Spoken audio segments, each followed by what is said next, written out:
Puji Tuhan, salam sejahtera Bapak Ibu dan jemaat Tuhan. Bersyukur kalau hari ini Tuhan masih berikan kita kesempatan, kita boleh datang beribadah, kita rindu merasakan lawatan Tuhan.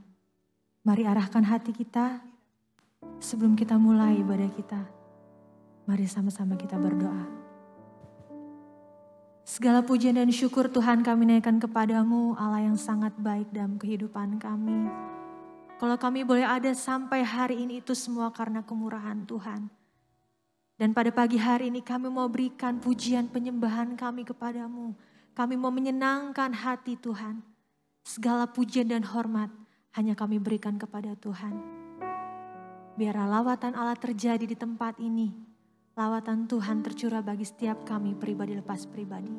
Kami bersyukur dan kami siap lebih lagi merasakan jamahan Tuhan. Hanya di dalam nama Tuhan Yesus Kristus kami naikkan ungkapan syukur kami. Haleluya. Amin. Hanya Dia Allah yang layak kita sembah. Hanya Dia Allah yang layak kita tinggikan. Segala pujian dan hormat hanya bagi Tuhan kita. Terima kasih Tuhan. Haleluya.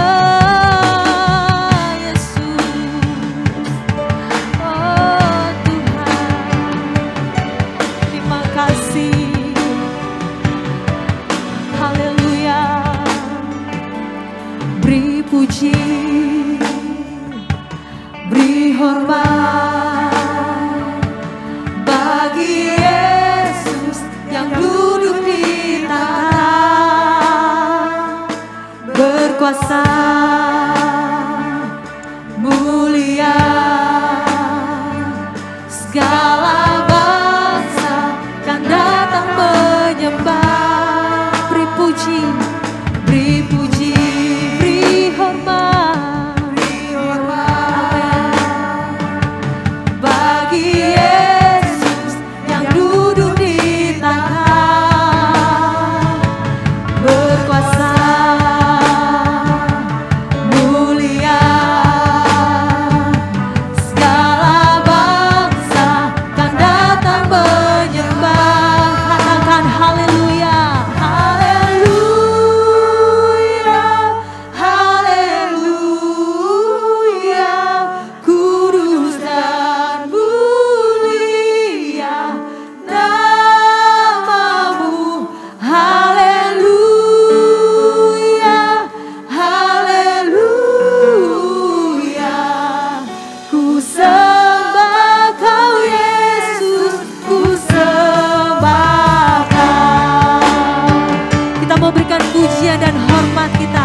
kepada Tuhan. Haleluya Yesus. Beri puji, beri hormat bagi Yesus yang duduk di tahta berkuasa mulia, berkuasa amen, mulia, segala bangsa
kita. Haleluya. Katakan Tuhan Yesus baik. Kami bersyukur. Glory bagimu Tuhan. Ini syukur kami. Ini sembah kami. Haleluya. Haleluya. Haleluya. Terima puja. Haleluya. Glory bagimu. Naikkan syukurmu di hadapan Tuhan. Sebab Dia yang layak kami tinggikan. Glory, glory. Haleluya, haleluya. Terima kasih Tuhan. Terima kasih Yesus. Kami mau sembahkan, kami mau nikmati hadirat-Mu. Haleluya, haleluya.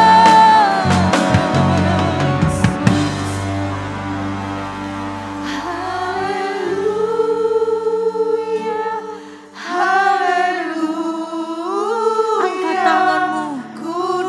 Ini yang menjadi pujian kita dan syukur kita di hadapan Tuhan. Amin Tuhan. Haleluya, haleluya. Ku sembah Kau Yesus, ku sembah Kau. Sama-sama katakan. Haleluya, haleluya.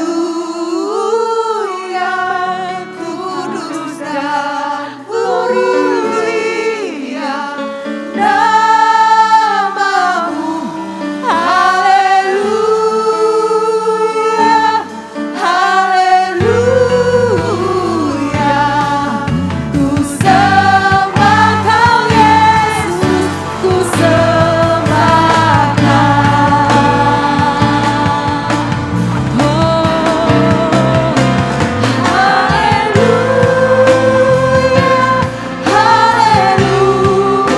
Haleluya. Kami mau berikan sembah kami kepadamu Tuhan. Segala hormat dan pujian bagi nama-Mu. Haleluya. Haleluya, ku sembah Kau Yesus, ku sembah Kau. Haleluya.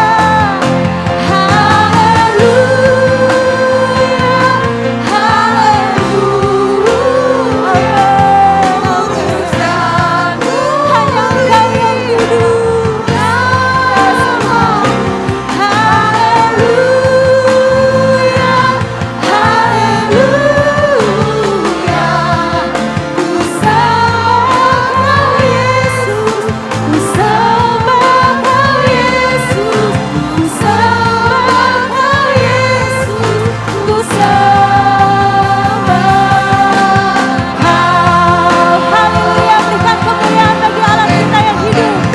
Haleluya. Dia Allah yang besar, amin. Kita mau tinggikan nama Dia. Saya undang kita semua untuk bangkit berdiri. Kita mau bersorak bagi Allah kita. Dia Allah yang berkuasa. Dia Allah yang ajaib. Puji Tuhan.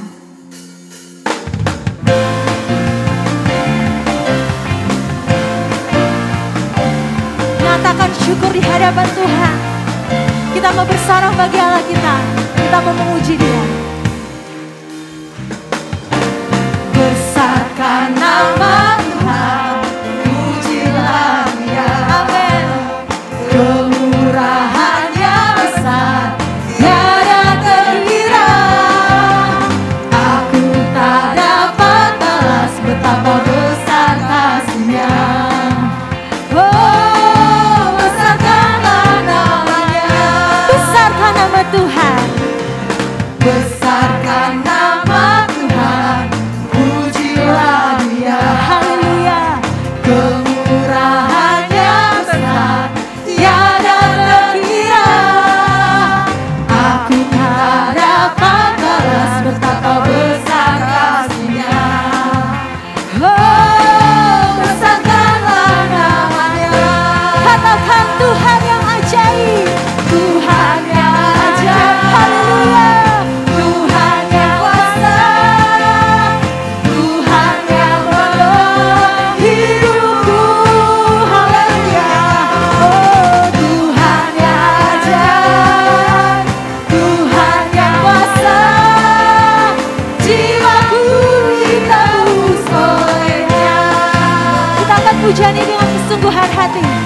kita besarkan nama Tuhan. Besarkan nama Tuhan, pujilah Dia. Haleluya. Kemurahannya besar, tiada terkira. Aku tak dapat balas betapa besar kasih-Nya. Oh, besarkanlah nama-Nya. Tuhan yang ajaib. Tuhan yang ajaib, Tuhan yang kuasa, Tuhan yang menolong hidupku. Haleluya. Oh, Tuhan yang ajaib, Tuhan yang kuasa, jiwaku ditebus oleh-Nya. Sama-sama Tuhan yang ajaib. Tuhan yang ajaib, Tuhan yang kuasa, Tuhan yang menolong hidupku. Haleluya. Oh, Tuhan yang ajaib, Tuhan yang kuasa, jiwaku ditebus oleh-Nya. Tuhan yang ajaib, sorak-sorakan. Tuhan yang ajaib, Amin. Tuhan yang kuasa, Tuhan yang menolong hidup kita. Tuhan yang menolong hidupku. Haleluya.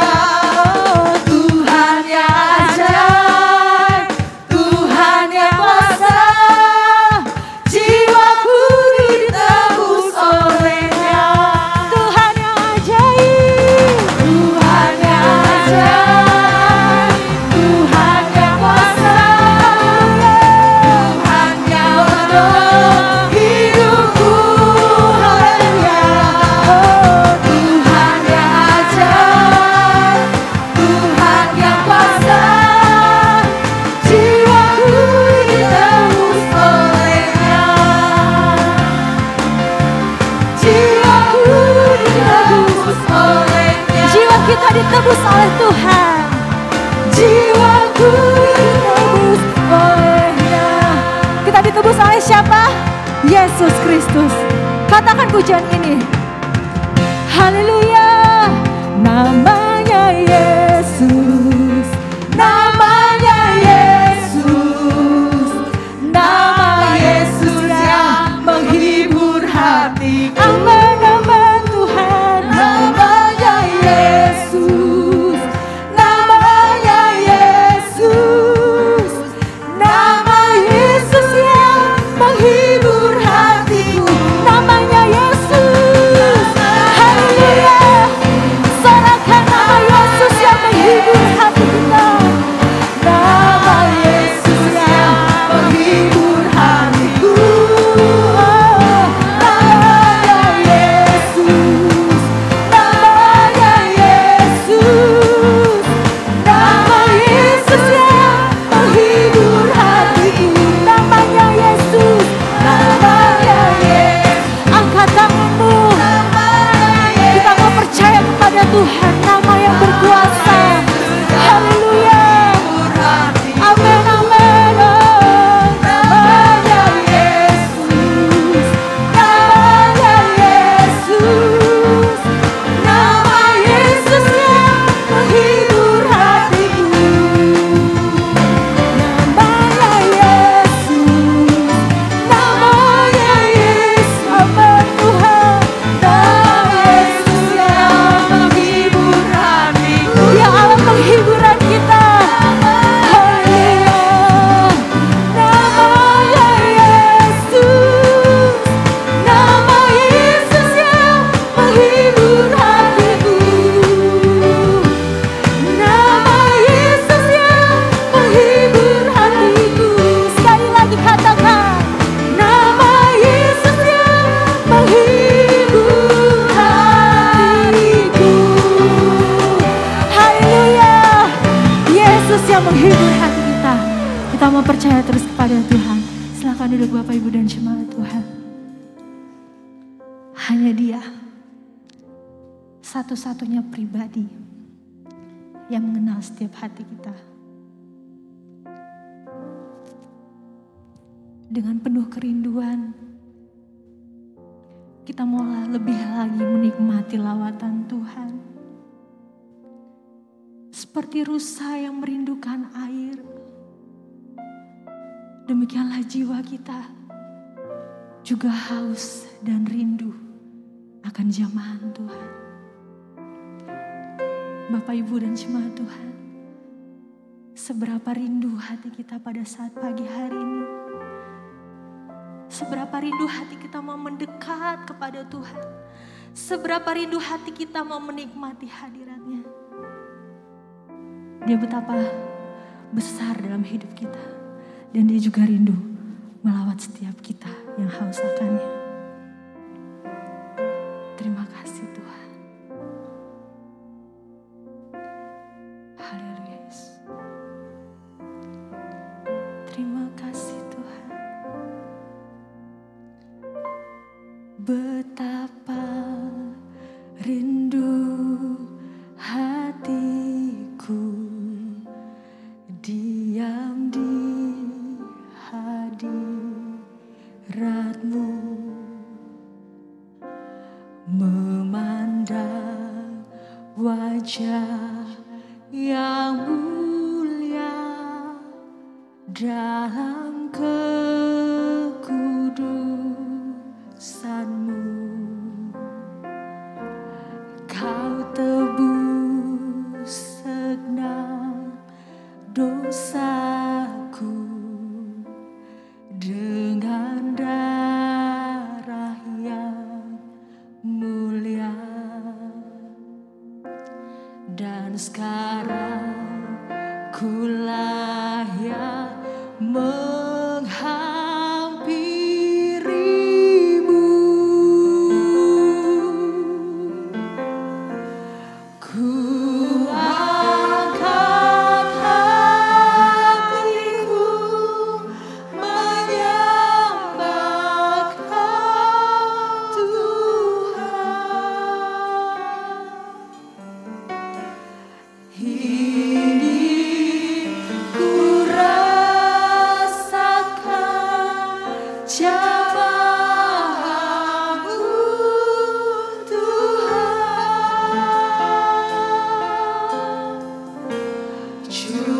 Curahkan urapan Roh Kudus-Mu Tuhan.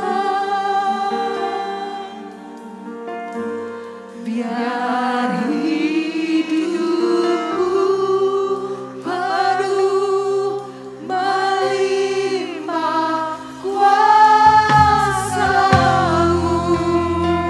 Saya undang kita semua untuk bangkit berdiri. Sama-sama kita naikkan pujian ini. Haleluya.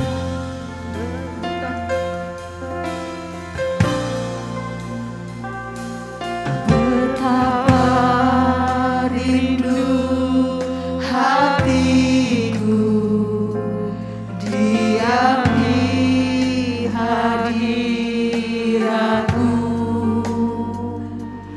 memandang wajah yang mulia dalam kekudusan-Mu.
rindu Tuhan.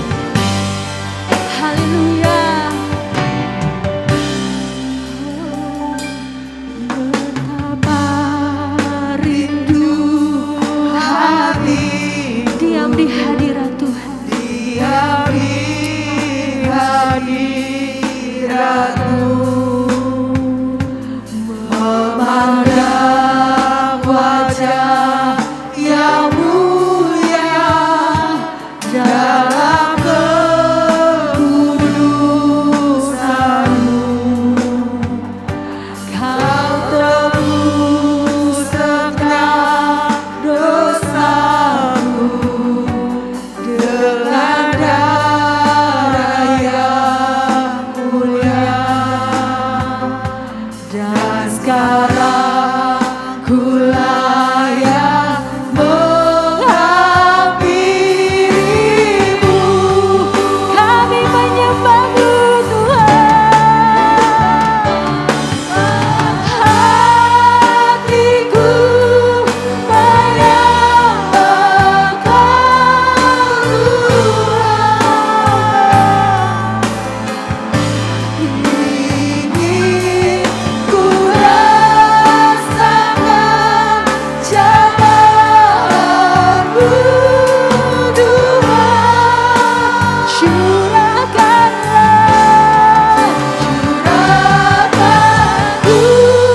Urapan Roh Kudus-Mu Tuhan.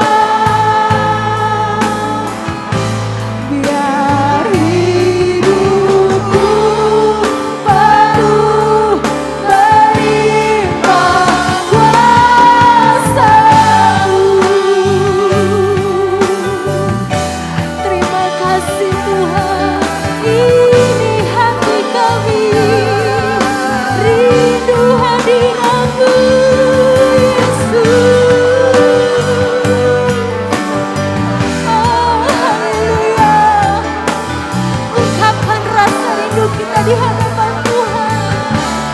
Dia Allah yang melihat dan mengenal setiap kerinduan hati kita dan kehausan kita kepada-Nya. Glory, glory. Kami angkat hati kami, Yesus. Haleluya. Kami sembah Engkau, kami agungkan. Ini kerinduan kami Tuhan. Curahkanlah kuasa-Mu di hati kami.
Ini yang menjadi kerinduan kami Tuhan.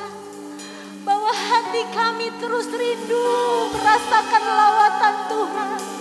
Bahwa kami terus rindu mendekat kepada Tuhan. Terima kasih. Karena kasih setiamu yang begitu besar atas hidup kami. Terima kasih untuk waktu yang indah kami boleh mendekat kepada Tuhan. Kami boleh menikmati hadirat Tuhan. Biar setiap kami benar-benar mempergunakan waktu yang ada untuk kami lebih dekat. Untuk kami bertemu dengan Engkau secara pribadi Tuhan. Terima kasih Tuhan, terima kasih Yesus untuk lawatan Tuhan. Dan kami mau rindu mendengarkan suara Tuhan pada pagi hari ini. Berkaryalah Roh Kudus, mengurapi hamba-Mu, mengurapi setiap hati kami. Biar Tuhan kami boleh menerima setiap perkataan firman-Mu. Kami bukan hanya menjadi pendengar, tapi kami boleh menjadi pelaku-pelaku kebenaran firman-Mu. Supaya setiap kami menjadi jemaat yang bertumbuh mengenal Engkau secara pribadi. Kami bersyukur Tuhan.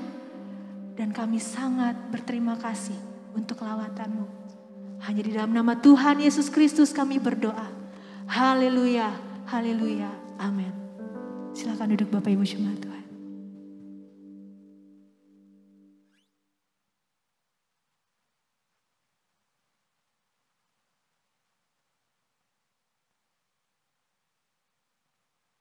Haleluya, selamat pagi Bapak Ibu Saudara yang kasih Tuhan. Kita percaya Tuhan yang kita sembah Yesus Kristus ada bersama dengan kita pagi hari ini, amin. Dia Tuhan segala Tuhan, Dia Raja segala Raja, dan Dia pasti datang kembali sesuai dengan janjinya kepada kita dan kepada setiap orang yang terus mau menjadi pelaku firman-Nya. Tema khotbah hari ini Minggu 10 Juli 2022, tergantung isinya. Tergantung isinya. Apa maksudnya tergantung isinya? Maksudnya hidup seseorang itu tergantung isi di dalam dirinya.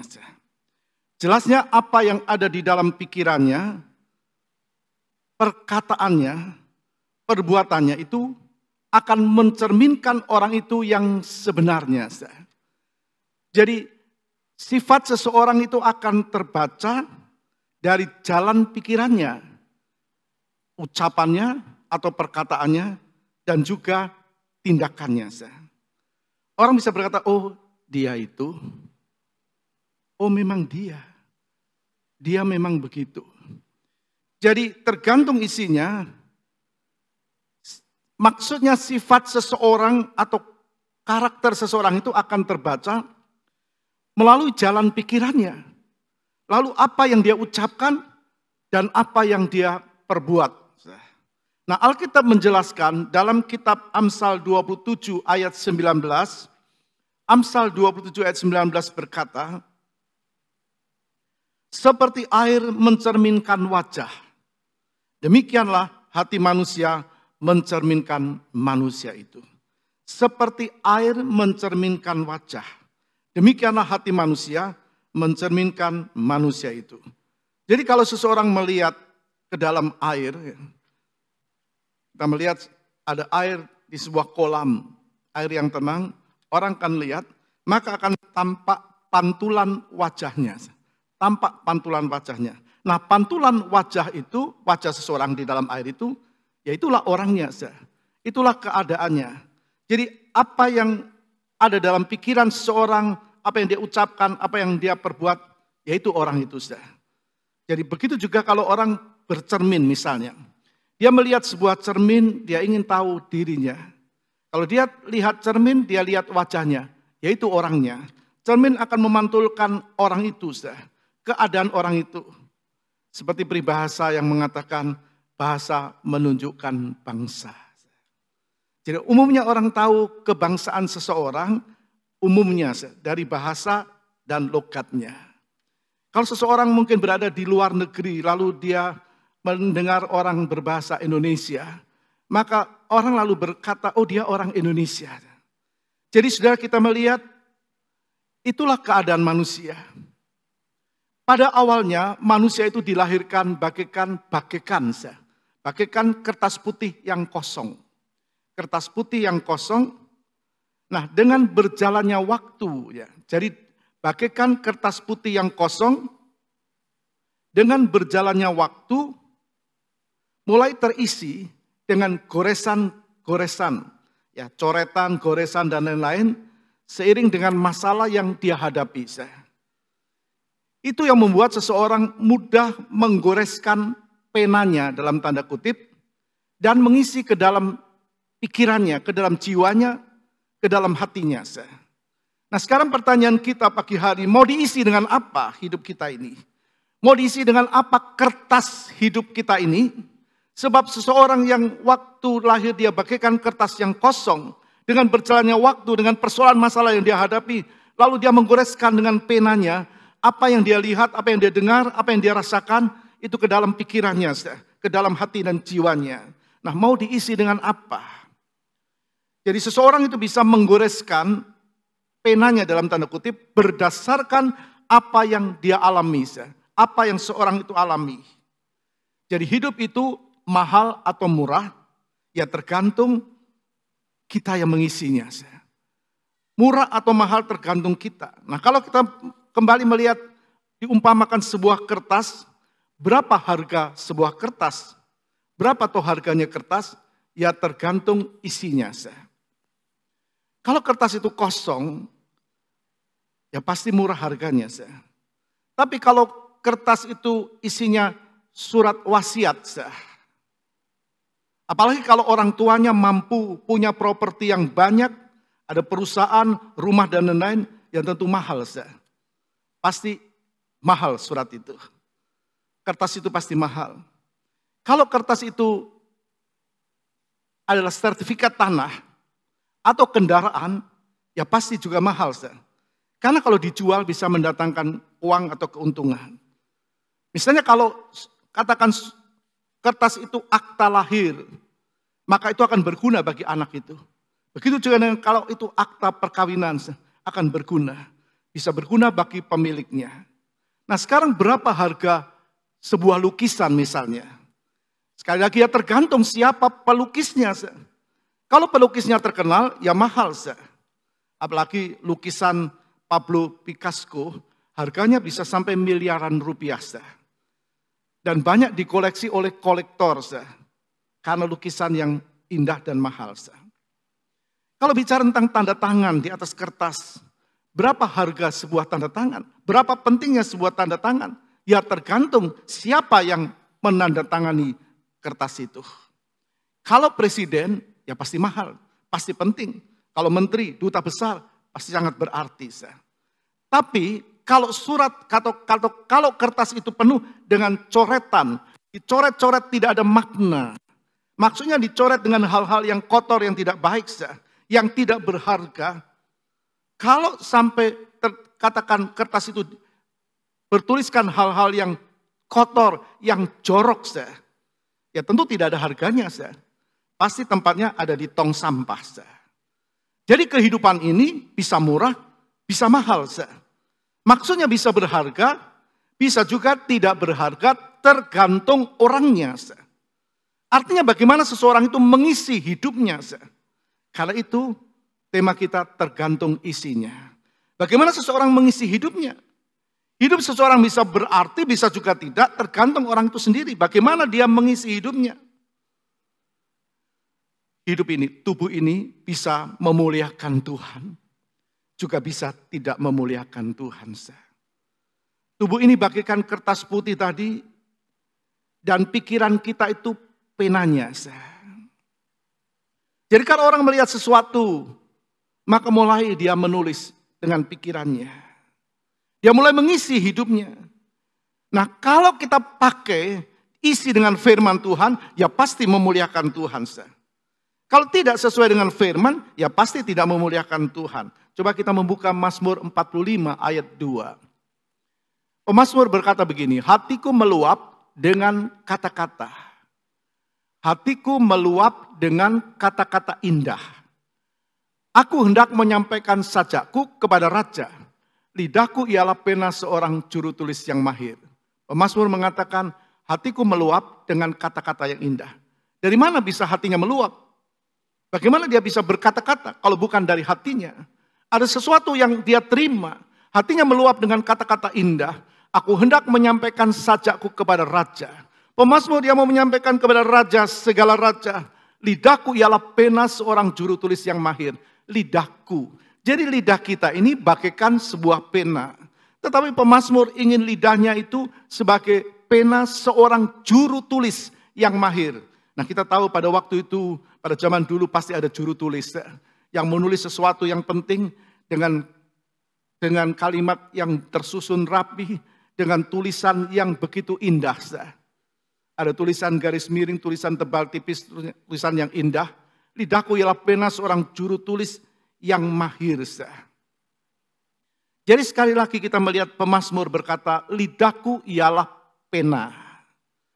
Jadi perkataan seseorang itu ialah guratan-guratan pena lidahnya, pena di hatinya. Kalau seseorang lidahnya seperti juru tulis yang mahir, ya pasti tertuang kata-kata yang indah di atas kertas kehidupannya. Pasti kata-katanya itu elok. Kita melihat beberapa contoh. Yang pertama Ayub. Ayub 14 ayat 1 sampai 2. Ayat 1 sampai 2. Manusia yang lahir dari perempuan singkat umurnya dan penuh kegelisahan. Seperti bunga ia berkembang lalu layu. Seperti bayang-bayang ia hilang lenyap dan tidak dapat bertahan. Manusia yang lahir dari perempuan singkat umurnya. Ayub tahu keterbatasan hidup dalam dunia ini. Ayub tahu keterbatasan hidupnya dalam dunia ini. Dia katakan manusia yang lahir dari perempuan itu singkat umurnya dan penuh kegelisahan. Siapa yang tidak pernah mengalami kegelisahan dalam dunia ini? Melihat situasi saat yang lalu saja orang menjadi gelisah, orang takut, khawatir dan sebagainya. Belum gelisah dalam soal rumah tangga, soal ekonomi, pekerjaan dan sebagainya.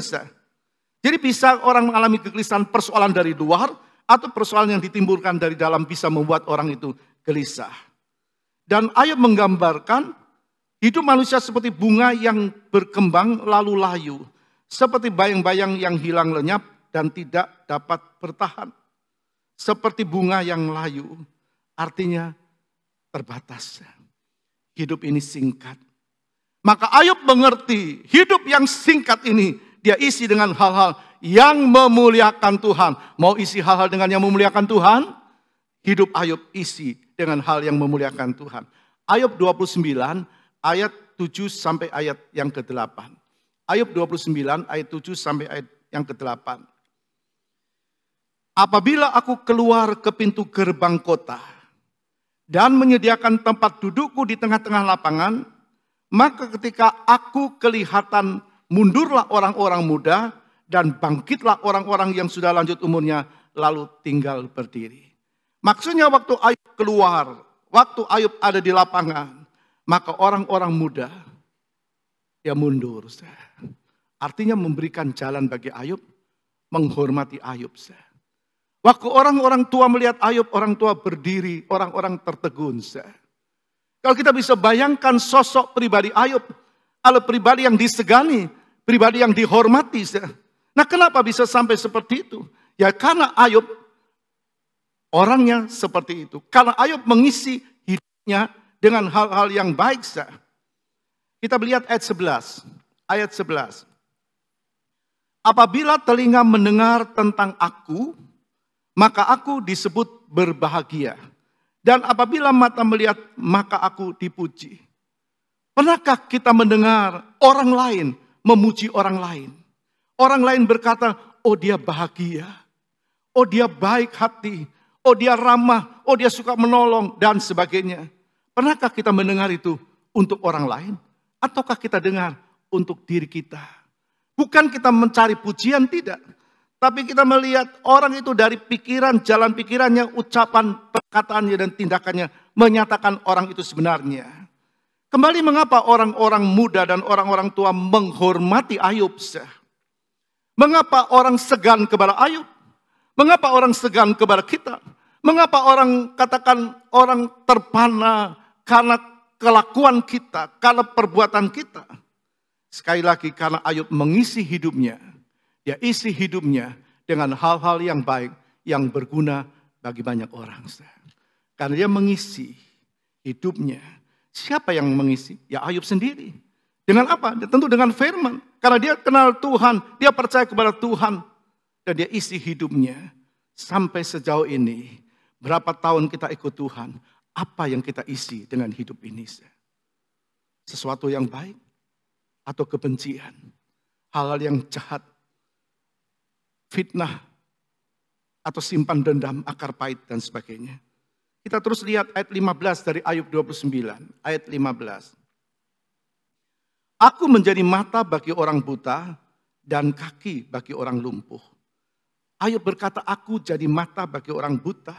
Jadi orang buta yang tidak bisa berjalan dengan lancar karena keterbatasan fisik. Ayub jadi orang buta. Artinya Ayub menuntun orang buta ini. Dia berkata, aku menjadi mata bagi orang buta dan kaki bagi orang lumpuh. Orang yang sulit berjalan, orang yang tertatih-tatih, dia tuntun, dia tuntun. Ini bukan bicara soal jasmani saja. Tapi kalau kita melihat Ayub berkata, aku menjadi mata bagi orang buta dan kaki bagi orang lumpuh. Ayub menuntun orang menuju kepada kebenaran. Ayub menuntun orang-orang menuju kepada kebenaran firman. Bagi orang buta dan orang yang lumpuh secara rohani. Yang lemah rohaninya dituntun. Dituntun kepada kebenaran firman, bukan sebaliknya. Ada orang-orang yang tidak menuntun, tapi justru senang kalau orang lain terpuruk dalam rohani. Dibiarkan, orang berkata, itu kan urusan dia.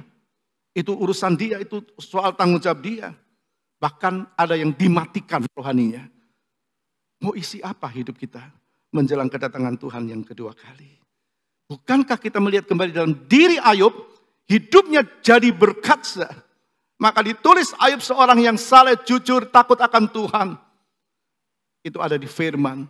Alkitab ini bukan isinya firman. Tapi Alkitab ini adalah firman Tuhan. Bukan buku yang berisi firman. Tapi Alkitab ini adalah firman Tuhan. Jadi apa yang dikatakan benar? Tuhan mengatakan dan melihat Ayub seorang yang benar, jujur, takut akan Tuhan. Menjauhi kejahatan. Ayat 16 kita baca.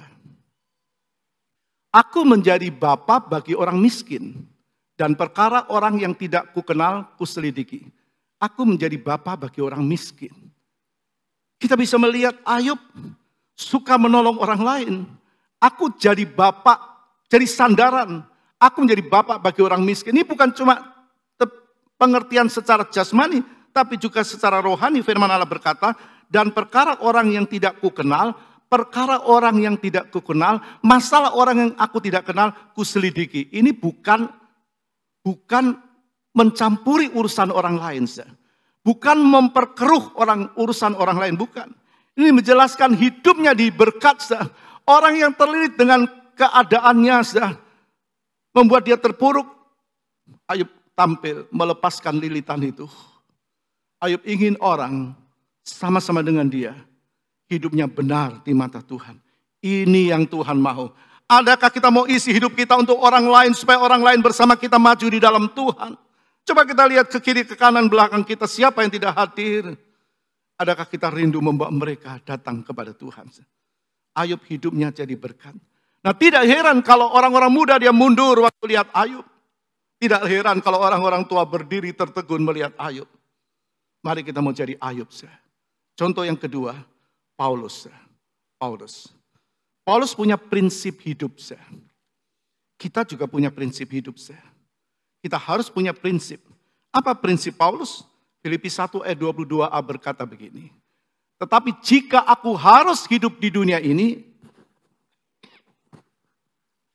itu berarti bagiku bekerja memberi buah. Kalau aku harus hidup, kalau kita ada sampai hari ini, Paulus juga berkata, aku hidup untuk bekerja memberi buah. Kita juga harus mengeluarkan buah. Nah, buah apa yang kita sudah keluarkan? Buah apa? Buah yang baik, buah yang matang, atau buah yang mentah? Yang membuat banyak orang sakit perut, atau bahkan buah yang busuk. Bicara soal buah itu hasil sebuah pohon. Pohon ditanam supaya dia bertumbuh, kemudian berbuah. Itu bicara tentang hasil perbuatan. Dalam Matius 12 ayat yang ke-33b. Sebab dari buahnya pohon itu dikenal. Pohon itu dikenal dari buahnya. Kita lihat musim buah mangga. Oh, itu buah mangga. Bagaimana kita bisa tahu? Ya kita tahu dari buahnya, buah mangga. Oh, itu buah durian. Dari mana kita bisa tahu? Dari buahnya. Bagaimana seseorang bisa tahu? Ya dari perbuatannya, dari tindakannya, dari jalan pikirannya, dari ucapan atau perkataannya. Jadi Paulus punya prinsip, hidup harus keluarkan buah. Bicara buah itu hasil perbuatan. Paulus isi hidupnya dengan hal-hal yang memuliakan Tuhan. Itu akan membentuk karakternya. Kalau dia isi hal-hal yang sesuai dengan firman Tuhan. Kalau kita isi pikiran kita dengan hal-hal yang memuliakan Tuhan. Ucapan kita pasti memuliakan Tuhan. Amin. Pasti memuliakan Tuhan. Juga begitu sebaliknya. Kalau bekerja itu bergerak. Paulus berkata kalau aku hidup aku akan bekerja memberi buah. Bekerja itu tidak diam. Bekerja itu bergerak. Pikiran kita bergerak. Tangan kita bergerak. Kaki kita juga bergerak. Memang ada orang yang duduk. Dia bisa bekerja. Tapi toh pikirannya bergerak. Tangannya toh bergerak. Kakinya juga ada bergerak. Tapi umumnya orang bekerja itu bergerak. Nah bergerak itu tidak diam. Tidak diam. Artinya ada usaha diri. Jangan bilang, oh Tuhan aku gini karena dia. Aku sampai begini karena dia. Kita sendiri yang menentukan ini. Tuhan ingin ada usaha dari kita. Untuk membuang yang tidak baik, mengisi yang baik. Dalam 1 Korintus 15 ayat 10 berkata begini. Tetapi karena kasih karunia Allah, aku adalah sebagaimana aku ada sekarang. Dan kasih karunia yang dianugerahkannya kepadaku tidak sia-sia. Sebaliknya aku bekerja lebih keras daripada mereka semua. Tetapi bukannya aku, melainkan kasih karunia Allah yang menyertai aku. Ini ucapan Paulus berkata begini. Tetapi karena kasih karunia, karena kemurahan Allah, karena anugerah Allah, aku ada sebagaimana aku ada.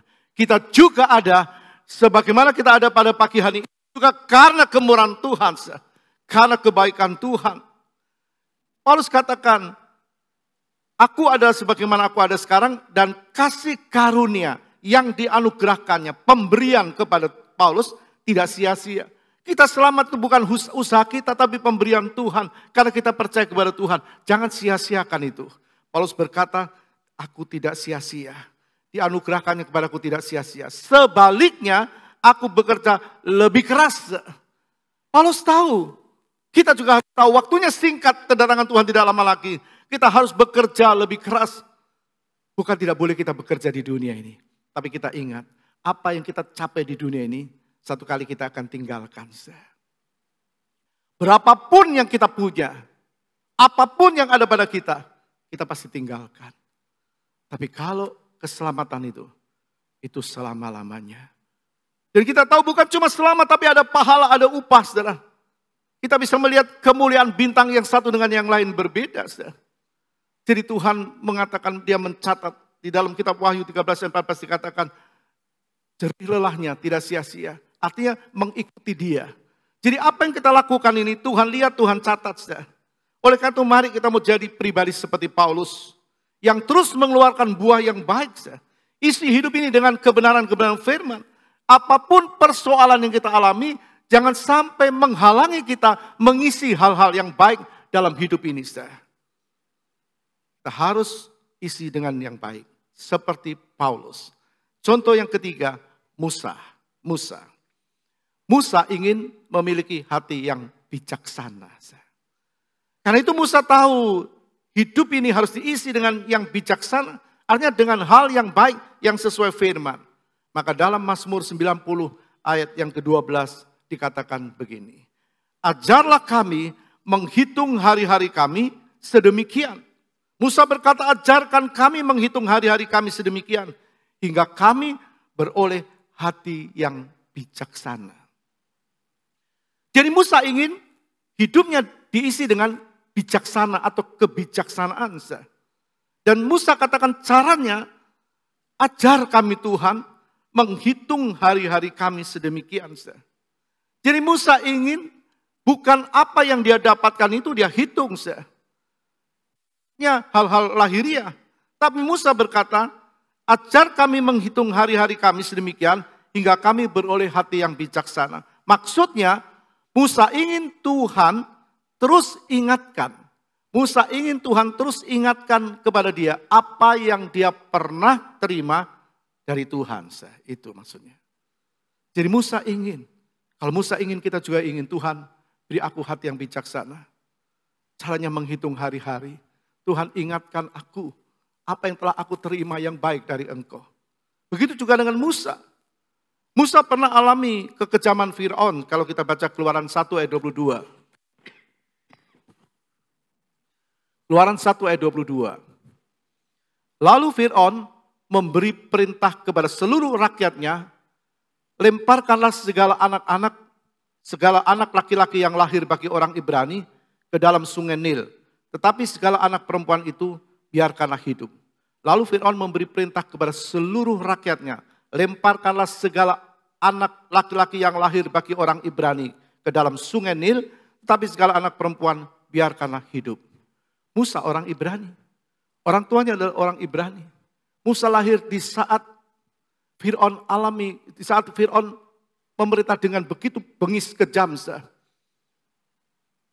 Dia berkata semua anak laki-laki Ibrani harus dibuang ke sungai. Yang dilahirkan, anak laki-laki yang lahir harus dibuang. Dan Musa disembunyikan oleh orang tuanya. Musa selamat dari kekejaman Fir'aun. Lalu dia ditaruh dalam sebuah peti pandan. Lalu kemudian ditaruh di tengah-tengah Tiberias, di tepi sungai Nil. Kalau Tuhan tidak lindungi Musa, dia bisa terhanyut, bisa kelihatan oleh tentara Fir'aun lalu dibunuh. Tuhan lindungi Musa. Waktu Tuhan melindungi dan menyelamatkan dari ancaman Fir'aun, terus Tuhan berikan perlindungan. Dan Musa tahu itu. Coba kita lihat Keluaran 2 ayat 15. Ketika Fir'aun mendengar tentang perkara itu, dicarinya ikhtiar untuk membunuh Musa. Tetapi Musa melarikan diri. Di hadapan Fir'aun dan tiba di tanah Midian, lalu ia duduk-duduk di tepi sebuah sumur. Waktu Fir'aun mau membunuh Musa, Musa melarikan diri. Tuhan selamatkan Musa. Nah itu semua membuat Musa menghargai hidup ini. Bukankah kita juga pernah alami pertolongan-pertolongan Tuhan? Mungkin di saat sakit Tuhan sembuhkan, di saat susah Tuhan hiburkan, di saat lemah Tuhan kuatkan, alami persoalan Tuhan berikan jalan keluar. Apakah itu membuat kita menghargai hidup yang Tuhan berikan kepada kita? Paulus katakan kalau aku hidup ini, hidupku harus memberi buah. Jadi itu yang membuat kembali Musa menghargai hidup ini. Kalau Tuhan tidak tolong, dia pasti mati. Begitu juga dengan kita. Kalau Tuhan tidak berkemurahan kepada kita, sebagai apa kita? Karena kemurahan Tuhan, maka Musa ingin hidupnya bijaksana. Supaya dia bisa memuliakan Tuhan. Dia isi hal-hal yang baik. Nah kita juga harus seperti Musa. Tuhan, ajarku menghitung hari-hari. Waktu Tuhan berikan pertolongan, ingatkan aku kembali. Kadang-kadang manusia bisa lupa. Musa mengakui, Tuhan ajarku menghitung hari-hari. Musa akui, Musa bisa lupa. Apalagi kita, orang manusia juga bisa lupa. Tapi Tuhan mau supaya firman Tuhan ini terus ada dalam hidup kita. Tuhan ajarku menghitung. Sehingga kita berkata, ya terima kasih Tuhan. Kalau Engkau tidak tolong aku, kalau Engkau tidak pimpin aku, kalau Engkau tidak ubah hidupku, aku tidak ada sebagaimana aku ada. Kita diingatkan kembali dengan perbuatan-perbuatan baik Tuhan. Maka itu bisa membuat kita menghargai hidup ini dengan melakukan yang baik. Mari kita seperti Musa. Beda dengan orang yang tidak takut Tuhan. Orang yang tidak takut Tuhan itu beda. Apa yang mereka lakukan? Orang yang tidak takut Tuhan. Mazmur 10 ayat 7. Mulutnya penuh dengan sumpah serapah. Dengan tipu dan penindasan. Di lidahnya ada kelaliman dan kejahatan. Mulutnya penuh dengan sumpah serapah. Caci maki. Perkataan kotor. Hidupnya penuh dengan tipu dan penindasan. Di lidahnya ada kelaliman, ucapan-ucapan yang mungkin mendiskreditkan orang lain, yang mungkin melemahkan orang lain. Dan dikatakan di lidahnya ada kejahatan. Tapi kita melihat ini adalah mulut orang fasik. Orang yang tidak takut Tuhan. Nah, orang yang tidak takut Tuhan pasti mengisi hidupnya dengan hal-hal seperti itu. Dengan dendam, dengan kebencian, dengan sumpah serapah, perkataan kotor, fitnah dan sebagainya. Sebenarnya itu yang keluar dari mulutnya itu ada di dalam hatinya. Mengapa ada dalam hatinya? Karena dia mengisi dengan hal-hal yang dia dengar dari orang lain, dia isi. Dia alami sesuatu, dia isi. Bukan hal-hal yang baik, hal-hal yang tidak baik. Nah, Tuhan tidak mau itu. Kita lihat 2 Samuel 16 ayat yang kelima. 2 Samuel 16 ayat 5. Ketika Raja Daud telah sampai ke Bahurim, keluarlah dari sana seorang dari kaum keluarga Saul, ia bernama Simei bin Gera. Sambil mendekati raja, ia terus menerus mengutuk. Kita lihat Simei, ini keluarganya Saul. Dia melihat Saul tersingkir, dia benci kepada Daud. Seperti Daud mengambil kedudukan dari Saul, padahal Tuhan yang menyingkirkan Saul karena tidak taat kepada Tuhan. Jadi kita lihat di sini ada seorang bernama Simei. Sambil mendekati raja, ia terus menerus mengutuk. Itu bukan cuma satu kali firman Allah katakan, 2 kali dia kutuki Daud. Ayat 13.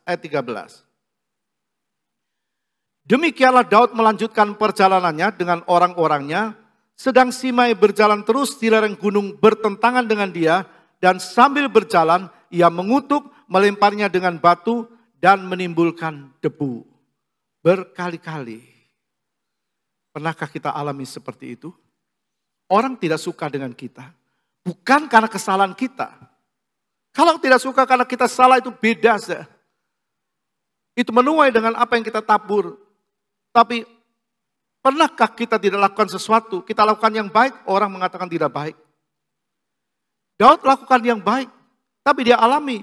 Bahkan dikatakan Simei melempari Daud dengan batu dan menimbulkan debu. Ada debu yang ditimbulkan. Kita bisa melihat kalau debu itu pandangan mata pasti akan terhalang. Mungkin kita sedang terhalang oleh kelakuan orang lain. Seperti debu yang menimbulkan debu sehingga perjalanan terganggu. Jangan sampai perjalanan imanmu terganggu dengan ulah orang lain yang menimbulkan debu. Artinya jangan balas. Kenapa bisa tidak membalas? Karena mengisi hidupnya ini dengan hidup takut kepada Tuhan. Tuhan berkata, jangan balas jahat dengan jahat. Pembalasan adalah hakku, kata Tuhan. Mengapa Simei melakukan itu sekali lagi? Karena dia benci, kecewa terhadap Daud. Orang yang kecewa dengan orang lain, orang yang kecewa dengan perbuatan orang lain. Apa yang orang lain berbuat kepada dia, dia bisa isi dirinya dengan dendam. Dia akan cari waktu. Awas nanti. Sekali lagi orang lain mau buat apa sama kita.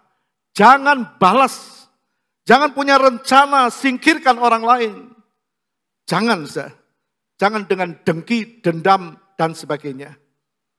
Apa yang keluar dari Daud waktu Daud alami seperti itu? Apa tanggapan Daud dengan kutukan dari Simei? Dengan kutukan yang dilontarkan oleh Simei? Apa Daud balas jahat dengan jahat? Mengapa Daud tidak balas? Mengapa Daud tidak kecewa?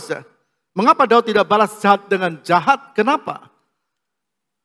Kita bertanya, Daud seorang raja. Bukankah Daud punya kemampuan untuk membalas? Jadi kita bisa melihat sampai di sini. Siapa Simei? Dari mengutuki Daud. Lalu siapa Daud? Raja yang punya kedudukan. Punya kuasa, punya kemampuan. Ayat 9 kita lihat. Ayat 9. Lalu berkatalah Abisai anak Seruya kepada Raja Daud. Mengapa anjing mati ini mengutuki tuanku raja? Izinkanlah aku menyeberang dan memenggal kepalanya. Tidak perlu Daud. Kalau Daud mau. Kita lihat ada panglimanya. Ada Abisai. Kalau Abisai sudah berkata begitu, dia membela Daud, membela rajanya. Dia bisa perintahkan, silakan. Tapi itu bukan seorang Daud. Kenapa Daud tidak lakukan itu? Dia punya kemampuan, tapi dia gunakan yang jahat. Karena hatinya diisi dengan hal-hal yang baik. Hal-hal yang baik. Daud punya kesempatan, dia punya kemampuan, tapi Daud tidak menggunakannya. Kenapa? Sekali lagi, karena Daud selalu isi hidupnya dengan yang baik. Maukah kita isi hidup kita dengan yang baik? Maukah kita isi hidup kita dengan yang baik? Haleluya. Ayat 12. Ayat 12, ini ucapan Daud. Mungkin Tuhan akan memperhatikan kesengsaraanku ini, dan Tuhan membalas yang baik kepadaku sebagai ganti kutuk orang itu pada hari ini. Coba kita camkan lagi ucapan Daud. Mungkin Tuhan akan memperhatikan kesengsaraanku. Itu artinya diperhatikan atau tidak. Tuhan izinkan, artinya Tuhan tidak segera perhatikan. Daud tetap kuat dalam Tuhan. Mungkin Tuhan akan memperhatikan kesengsaraanku ini dan Tuhan membalas. Bukan membalas kepada Simei. Bukan Daud berkata, Tuhan balas Simei, Tuhan hancurkan Simei. Tidak. Daud berkata, Tuhan membalas yang baik kepadaku. Haleluya. Sebagai ganti kutuk orang itu pada hari ini. Kutuknya kepada Daud itu sebenarnya didengar Tuhan. Tapi Daud tahu itu dan dia berkata, yang baik, Tuhan akan membalas yang baik kepadaku. Saya percaya Tuhan adalah Tuhan yang baik. Tepuk tangan bagi Tuhan. Dia Tuhan yang baik, dia Tuhan yang baik, dia Tuhan yang baik. Luar biasa. Daud tidak balas jahat dengan jahat. Kita di dunia ini pasti dihadapkan dengan masalah. Sekali lagi masalah bisa datang dari kesalahan kita atau karena orang lain. Tapi jangan balas. Apapun alasannya, jangan balas. Isilah hidup ini dengan hal-hal yang baik. Karena hidup ini singkat untuk dijalani. Hidup ini tidak lama lagi. Setiap orang pasti punya waktunya selesai. Dalam Mazmur 103 ayat 15 sampai 16. Ayat 15-16 Mazmur 103. Adapun hidup manusia, hari-harinya seperti rumput, seperti bunga di padang. Demikianlah ia berbunga, apabila angin melintasinya, maka tidak ada lagi ia. Jadi kita kadang-kadang terkejut. Orang yang masih kita jumpai beberapa hari yang lalu. Tahu-tahu Tuhan sudah panggil. Hidup ini singkat. Jangan sampai kita tidak mengerti. Jangan sampai kita tidak sadar. Dan kita tidak punya kesempatan untuk berbuat baik. Karena itu berkaitan dengan upah atau pahala. Apabila Yesus datang yang kedua kali, dia akan memberikan upah atau pahala. Karena itu isilah hidup ini dengan baik. Orang-orang yang sadar dengan hidupnya adalah orang-orang yang bijaksana. Tidak bijaksana kalau kita membiarkan hidup ini tanpa arti. Tidak bijaksana kalau kita membiarkan hidup ini tanpa arti. Apalagi kalau kita sia-siakan hidup ini. Banyak orang tanpa sadar mensia-siakan hidupnya dengan mengisi hal-hal yang tidak baik. Pikirannya jahat, rancangannya tidak baik, perbuatan tidak terpuji dan sebagainya. Karena itu jadilah bijaksana. Sebab hidup ini singkat hanya sekali. Dan Tuhan ingin kita bijaksana. Kita harus tahu, sekali lagi, kita harus tahu apa tujuan Allah dalam hidup kita. Hidup ini punya tujuan. Kita mengerti hidup ini bukan untuk makan. Tapi makan supaya kita hidup. Jadi hidup ini harus punya tujuan. Kita harus tahu apa tujuan Allah menghidupi kita. Membuat kita hidup. Jadi hidup itu harus punya tujuan. Bukan cuma sekedar hidup. Atau bukan cuma sekedar menumpang di dunia ini. Bukan. Bukan sekedar. Tuhan tidak mau sekedar. Dia memberi kita kehidupan. Dia tidak hanya sekedar memberi kita kehidupan. Artinya seseorang diizinkan lahir di dunia ini. Lalu bertumbuh, lalu dewasa, lalu bekerja, membentuk keluarga, jadi tua dan akhirnya meninggal. Bukan cuma itu. Tapi hidup ini kata Paulus harus memberi buah. Harus memberi buah, harus tahu tujuan hidup ini. Hidup dalam rencana Tuhan. Kita tahu tujuannya. Tuhan tulis dalam Yesaya 43 ayat yang ke-7. Yesaya 43 ayat 7. Semua orang yang disebutkan dengan namaku. Kita ada di dalam Kristus. Yang kuciptakan. Nah, kita diciptakan oleh Tuhan. Untuk kemuliaanku. Yang kubentuk dan yang juga kujadikan. Kalau kita merasa kita dijadikan Tuhan, kita dibentuk oleh Tuhan, kita lahir karena Tuhan, kita ada karena Tuhan. Mari kita terus hidup memuliakan Tuhan. Sekali lagi tepuk tangan bagi dia untuk memuliakan Tuhan dalam hidup ini. Sekarang kita mau terus hidup ini, isi hidup ini dengan hal-hal yang baik. Jangan isi dengan yang tidak baik. Sekali lagi tergantung orang itu sendiri. Sebab itu menentukan isinya. Jadi kalau seseorang bergaul dengan orang yang tidak baik, ya jadi tidak baik. Orang bergaul dengan orang yang baik, jadi baik. Orang bergaul dengan orang yang tidak suka ibadah, ya dia ada ibadah. Bergaul dengan orang suka ibadah, dia ibadah. Bergaul dengan orang yang tidak suka melakukan firman, dia tidak melakukan firman. Bergaul dengan orang yang suka melakukan firman, dia pasti melakukan firman. 1 Korintus 15 ayat 33. Janganlah kamu sesat, pergaulan yang buruk merusakkan kebiasaan yang baik. Jangan sesat, kata Tuhan. Berarti ada orang-orang yang tidak bijaksana, dia disesatkan dan menyesatkan diri. Jangan kamu sesat, pergaulan yang buruk merusakkan kebiasaan yang baik. Pergaulan yang salah merusak moral yang baik, kata firman Tuhan. Jadi isilah dengan hal-hal yang memuliakan Tuhan. Kalau tidak, berdosa. Yakobus 4 ayat 17. Yakobus 4 ayat 17. Jadi jika seorang tahu bagaimana ia harus berbuat baik, tetapi ia tidak melakukannya, ia berdosa. Firman Tuhan jelas. Seseorang tahu bagaimana dia harus berbuat baik, tapi dia tidak mau melakukannya, dia berdosa.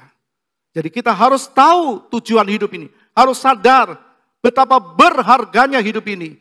Mari kita isi dengan hal-hal yang memuliakan Tuhan. Karena hidup kita ini adalah miliknya Tuhan. 1 Korintus 6 ayat 20 berkata begini. Sebab kamu telah dibeli dan harganya telah lunas dibayar. Karena itu muliakanlah Allah dengan tubuhmu. Jadi orang yang sadar mau melakukan yang tidak baik, melakukan yang jahat, melakukan yang katakan kebencian, tingkah laku yang tidak baik. Orang pikir dulu, ini hidup bukan punya aku lagi. Hidupku punyanya Tuhan. Sebab kamu telah dibeli dengan harga yang mahal. Dengan kematian di kayu salib. Kita telah lunas dibayar. Kita diselamatkan. Kita diampuni. Karena itu muliakanlah Allah dengan tubuhmu. Berbuatlah itu untuk Tuhan dan pekerjaannya. Karena semua orang harus mempertanggungjawabkan di hadapan Tuhan. Mari kita lakukan seperti apa yang Ayub lakukan. Paulus lakukan. Daud lakukan. Musa lakukan. Karena Tuhan lihat kita. Dan dia pasti tidak lama lagi dia datang menjemput kita. Karena itu lakukan yang baik, yang memuliakan Tuhan. Tuhan berkati kita. Mari kita bangkit berdiri. Ku rindu setiap waktu hidup di kebenaran-Mu. Haleluya.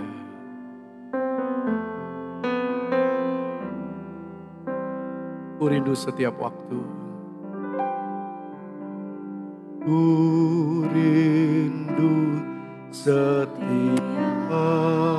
waktu hidup di kebenaran-Mu, bukan dengan kuatku, namun karena Roh-Mu. Yesus Kau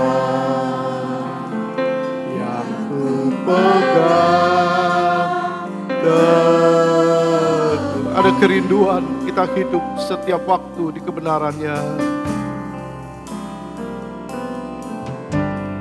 Ku rindu setiap waktu hidup di kebenaran-Mu, bukan dengan kuatku, namun karena Roh-Mu,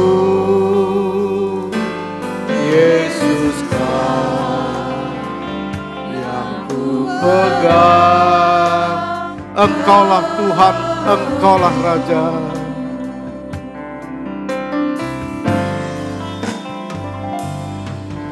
Engkaulah Tuhan, Engkaulah Raja. Berdaulat Tuhan atas hidupku, atas hidupku. Berulang kali kita katakan kepada Tuhan dalam pujian, Engkau Tuhan, Engkau Raja. Engkau Rajaku Tuhan, Engkau Tuhanku. Berdaulat atas hidupku Tuhan. Pimpin hidupku, tuntun langkahku Tuhan. Atas hidupku ku mari terus sembah Dia dalam pujian. Katakan, Engkaulah Tuhan, Engkau Tuhan, Engkaulah Raja.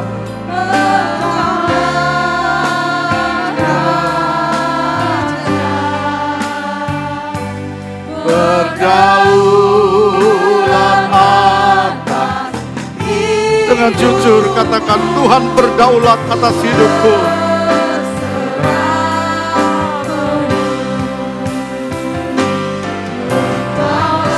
Ibu Vina, Romen mau berdoa. Engkaulah Raja, berdaulat atas hidupku, ku berserah. Amin.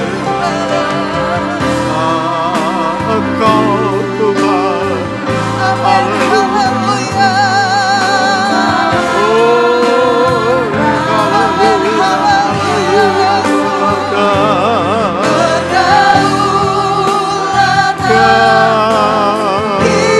oh, terima kasih Tuhan. Haleluya.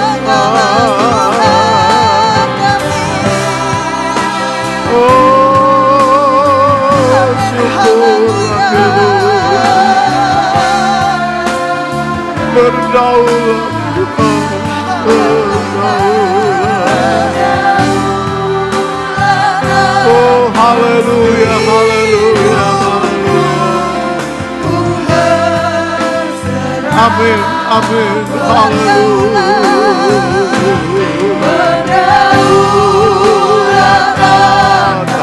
Berdaulat Tuhan, berdaulat. Ya.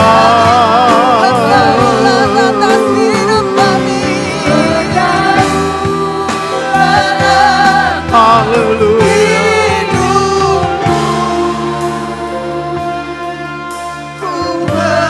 Oh, terima kasih.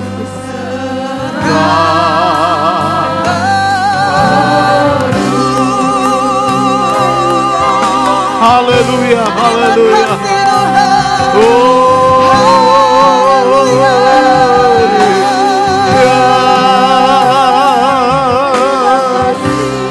haleluya, haleluya, haleluya.